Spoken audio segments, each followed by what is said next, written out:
8 წლის ნიტას ექიმებმა არასწორი დიაგნოზი დაუსვეს. საძირი არტერიების დაავადება, ინკინგი და კოალინგი. შესაბამისად მკურნალობაც არასწორად წარიმართა, რამაც ბავშვის ჯანმრთელობის მდგომარეობა დაამძიმა. გონების დაკარგვა, შეტევები, მხედველობის და სმენის დაქვეითება, გაუსაძლისი ტკივილები. ეს არასრული ჩამონათვალია, რასაც ეს პატარა ანგელოზი უძღებს. ეს კი ნიტას დაიგო 6 წლის გაბრიელაა. ვინ მოსთვლის რამდენჯერ დაკარგა ნიტამ გონება მის თვალწინ და მას შემდეგ ამ პატარა ანგელოზის ყოველი გაღვიძება შემზარავი შიშით იწყება. ჩემი დაიგო ხომ ისევ ცოცხალია. ბავშვი იმდენად კეთილია, რომ თავისი საყვარელი სენდვიჩი მიუსაფარი ძაღლისთვის არ დაინანა, იმის მიუხედავად რომ თვითონაც ძალიან შიოდა. საკმარისია მხოლოდ ერთხელ ჩახედოთ გოგონას თვალებში და მაშინვე მიხვდებით, რომ მისი პაწაწინა გული დარდითა და სევდით არის სავსე. ჩემმა დაიყო თუ წამლები არ მიიღებს მოკვრება.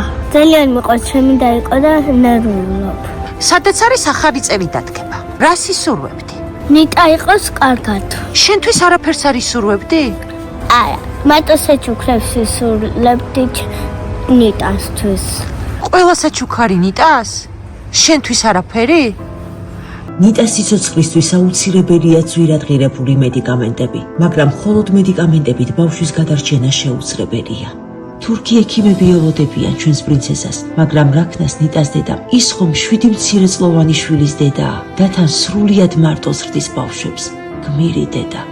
ახლა ის დროა, რომ მთელი საქართველო უნდა გავერთიანდეთ ამ პატარა ანგელოზის ნიტა ჩოხელის გადასარჩენად.